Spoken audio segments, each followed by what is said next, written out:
Bom, pessoal, e para finalizar aqui, vamos falar do Mário Quintana, tá, gente? Nosso quinto e último poeta a ser analisado aí na poesia moderna, tá? Mário Quintana, que era gaúcho, né? Morou muito tempo numa pensão que hoje ganha o nome, né? De Casa de Cultura Mário Quintana, lá no centro de Porto Alegre.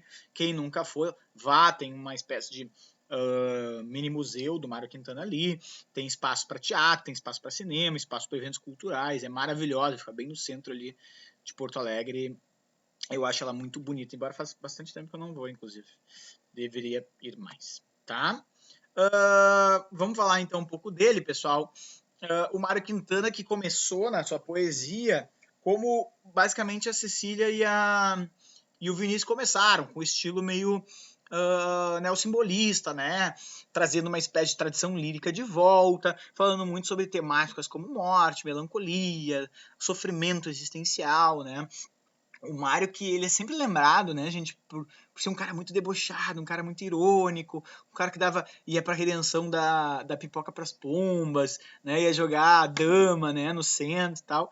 Mas, curiosamente, essa ironia não aparece, né, nos seus poemas líricos iniciais, principalmente, tá?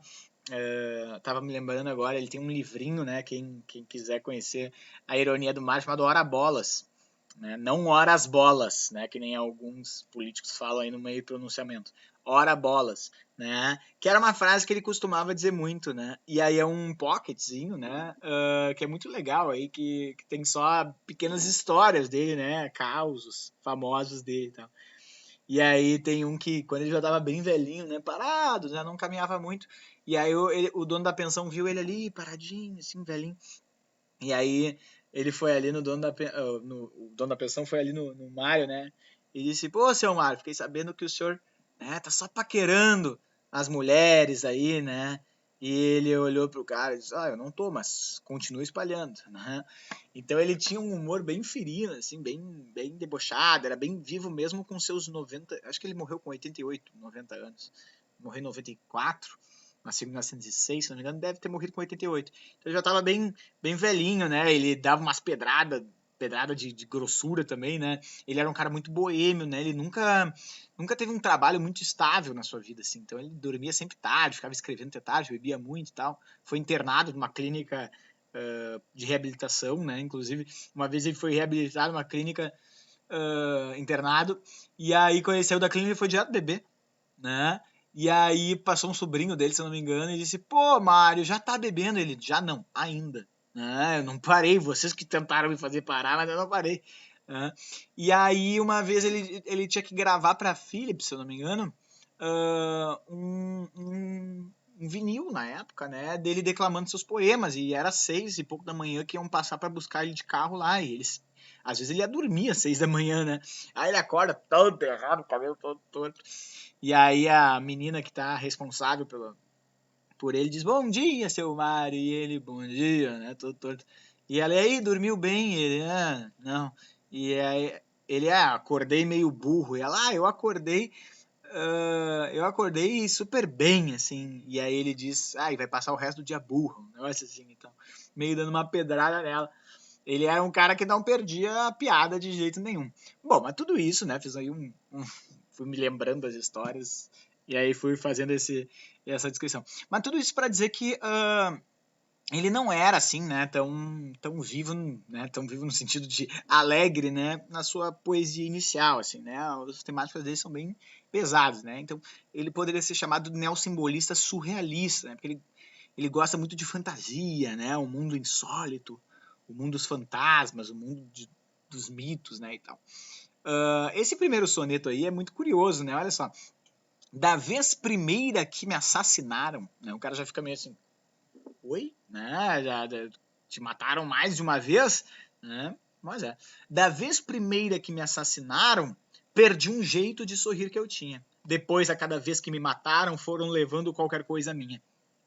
Então a gente vê que é uma linguagem meio coloquial, mas ela é muito evasiva, né? A gente não entende o que é exatamente o significado desse matar, né? O que significa esse matar, qual é a representação.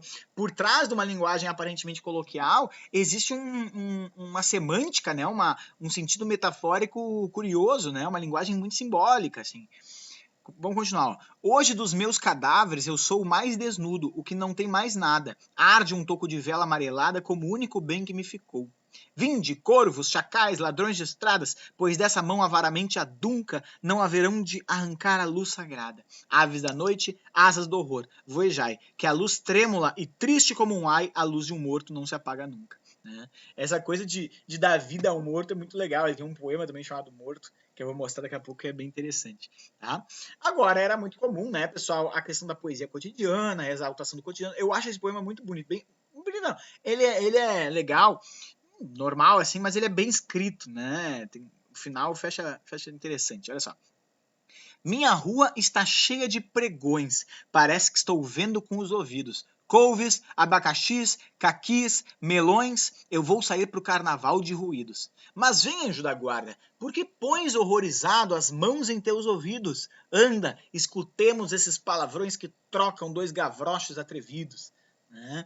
Então, ele tá falando com o anjo da guarda aí que, né, no meio da rua, no meio da feira, né, bota a mão nos ouvidos, que isso, esses palavrão aí, né? Destira a mão, vamos ouvir esses palavrões. Para que viver assim num outro plano? Entremos no bulício cotidiano. O ritmo da rua nos convida. Então, ó, larga esses outros planos de mundo perfeito, de mundo ideal, de mundo purificado. Não, entremos no bulício do cotidiano. Esse ritmo da vida está nos convidando para fazer parte disso. Vem, vamos cair na multidão. Não é poesia socialista não, meu pobre anjo, é simplesmente a vida. Né?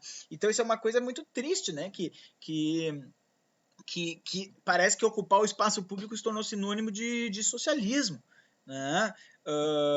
E eu acho que não, eu acho que uma das coisas que iria fazer bem tanto para a direita quanto para a esquerda seria justamente pensar cada vez mais em espaço público, né? Não fugir sempre para dentro de condomínios, né? Achando que o mundo privado é o mundo da proteção, é o mundo do sossego, né? A gente, óbvio que o mundo público às vezes é assustador, né? A gente vê muita violência urbana e tal, mas é ocupando às vezes esse espaço público que a gente consegue às vezes diminuir, inclusive isso, né? A violência e tal. Né? Quanto menos pessoas ocupando espaço público, mais aquela pessoinha sozinha ocupando o espaço tende a ser, né, devorada pela violência. Certo? Mas enfim, eu passei minha reflexão. Muita influência, pessoal, do surrealismo, tá? A ideia do delírio, do sonho, do devaneio, da realidade insólita, né? Então tudo parece, mas não é, de certa forma. Esse poema, o mapa aí, diz muito, né? Olha o mapa da cidade como quem examinasse a anatomia de um corpo. E nem que fosse meu corpo, sinto uma dor esquisita das ruas de Porto Alegre, onde jamais passarei. Há tanta esquina esquisita, tanta nuance na parede, há tanta moça bonita nas ruas que não andei. E há uma rua encantada que nem em sonho sonhei. Né? Então, ele nunca fez, ele nunca andou, ele nunca imaginou, mas tudo tá lá meio esquisito, né? Então ele adora isso, essa coisa. No poema ao lado, vocês vão ver ali no primeiro terceto, que ele diz, ó, barca perdida que não sabe o porto, carregada de cântaros vazios. Ó, dá-me tua mão, amigo morto, que procurava solitário e triste, vamos andando entre nevoeiros frios, vamos andando, nada mais existe. Então, nada existe, ele tá com um amigo morto, é uma coisa sempre meio insólita, tá? Ele adora isso, tá? Essa vibe meio sombria, meio nebulosa, assim, faz muito parte da poesia do Mário Quintana. Ó, meu cachorro acaba de chegar aqui. Fala, Noah, beleza? Um pouquinho de fofura, né, pessoal? Amar é mudar a alma de casa, virou quase que um estribilho isso. Né? Mas isso aí é só uns detalhezinhos, tá? Um pouquinho de reflexão, aquele poema morto que eu falei, né? Eu estava dormindo e me acordaram e me encontrei assim num mundo estranho e louco. E quando eu começava a compreendê-lo um pouco, já era hora de dormir de novo. Né? Então, uma espécie de reencarnação que a gente sempre tem, né? A gente já tá dormindo, acorda, vem esse mundo esquisito, quando a gente vai entendendo, né, velhinho, vem hora de dormir. E aí eu até botei em comparação aí com um trechinho do Quevedo, né, Francisco de Quevedo, um poeta espanhol, que ele diz, né, feliz serás e sábio terás sido se a morte, quando vier, não te puder tirar senão a vida. Forte essa parte, né? Uma vida plena é aquela vida que tudo tá posto, né? Tudo tu conseguiu colocar da forma como tu queria, não se apegou a valores superficiais, e quando a morte vier, nada mais ela pode tirar senão a vida. Se ela te puder tirar outra coisa, né, é uma vida não plena, digamos assim. Né? O anseio pelo inalcançável, até botei uma foto ali do Vale da Utopia aqui de Santa Catarina, perto de Pinheira, Guarda-Embaú. Né? Se as coisas são inatingíveis, ora, não é motivo para não querê-las. Que tristes os caminhos se não for a presença distante das estrelas. Né? Então, que bom que existem coisas, né, impossíveis, utópicas e tal, porque elas nos movem, de certa forma, né, a caminhar. Né? Inclusive, eu trouxe aí um diálogo com o Eduardo Galeano, que tem uma frase que para mim é tatuável. Se ela não fosse tão grande, já estaria em meu corpo. Né? Que diz: a utopia está lá no horizonte. Me aproximo 2 passos, ela se afasta 2 passos. Caminho 10 passos e o horizonte corre 10 passos. Por mais que eu caminhe, jamais alcançarei a utopia. Para que serve a utopia, então? Serve para isso, para que eu não deixe de caminhar. Então ela não é uma coisa necessariamente ser alcançável, mas é uma coisa sempre a ser perseguível. Né? Então não é porque um mundo mais justo é utópico, um mundo 100% justo é utópico, que a gente não pode correr para pelo menos um mundo mais próximo do 100% justo. Né? Se a gente ficar o mais próximo possível, a gente já está fazendo muita coisa. Certo? E para não esquecer, né, o poema mais famoso do Mário Quintana, né? Todos esses que estão atravancando o meu caminho, eles passarão, eu passarinho. Né? É um poema muito bonito. Aí que o Mário Quintana diz que foi uma espécie de birra, né, com a Academia Brasileira de Letras, que não estava aceitando ele, né, para entrar. Certo? E aí, pessoal, eu trouxe uma outra face do Mário Quintana, que não é fase, é face. São 2 livros que ele publicou, chamado Do Caderno H e Sapato Florido, onde ele escreveu poemas em prosas, né, bem curtinhos, bem irônicos, debochados, na qual o Manuel Bandeira deu o nome de Quintanares. Então essa segunda face aí tem que ficar conhecida como Quintanares. Eu botei as características, né? Poemas em prosa, né, não são em versos, são em prosa, muito curtos e irônicos, né, parecem pequenos epigramas, ditos populares, assim, e geralmente tematizando fatos triviais, cotidianos, alguma dose de surrealismo às vezes, que é gosto do Mário Quintana, mas aqui ele consegue ser um pouco mais apegado ao dia a dia, né? Ele mesmo dizia que os grandes poetas não liam outros grandes poetas, que os grandes poetas liam notícias de jornais, né? Anúncios de jornais. Né? Eu trouxe algumas aí, ó, essa primeira já vai gerar bastante constrangimento, né? Hoje em dia a gente já vê isso mais como uma gordofobia, né? Mas imagino que naquela época era mais ou menos engraçado, né? As damas gordas não devem usar vestidos estampados para nos repetir o que aconteceu certa vez, quando um senhor sentou no colo de uma delas pensando que fosse uma poltrona. Se vocês não vão acreditar, mas há 10 anos atrás eu li isso aí, era gargalhada total em aula, né? Hoje em dia a pessoa já se espanta. Né? Que bom, né? A gente tá mudando. Libertação. A morte é a libertação total. A morte é quando a gente pode, afinal, estar deitado de sapatos. Boa essa, né? Tipo assim, ó, frase de subnick do MSN, mano, né? A moda eterna. Somente nunca sai de moda quem está nu. Concordo, tá? Cartaz para uma feira do livro. Esse aqui eu devia botar traça, ó, das minhas videoaulas, né? Os verdadeiros analfabetos são os que aprenderam a ler e não leem. Toma! Essa aí é demais, já tá em cima de todos os quadros de sala de aula. Imaginação. A imaginação é a memória que enlouqueceu. Relógio, o mais feroz dos animais domésticos é o relógio de parede. Conheço um que já devorou 3 gerações da minha família. As indagações. A resposta certa não importa nada. O essencial é que as perguntas estejam certas.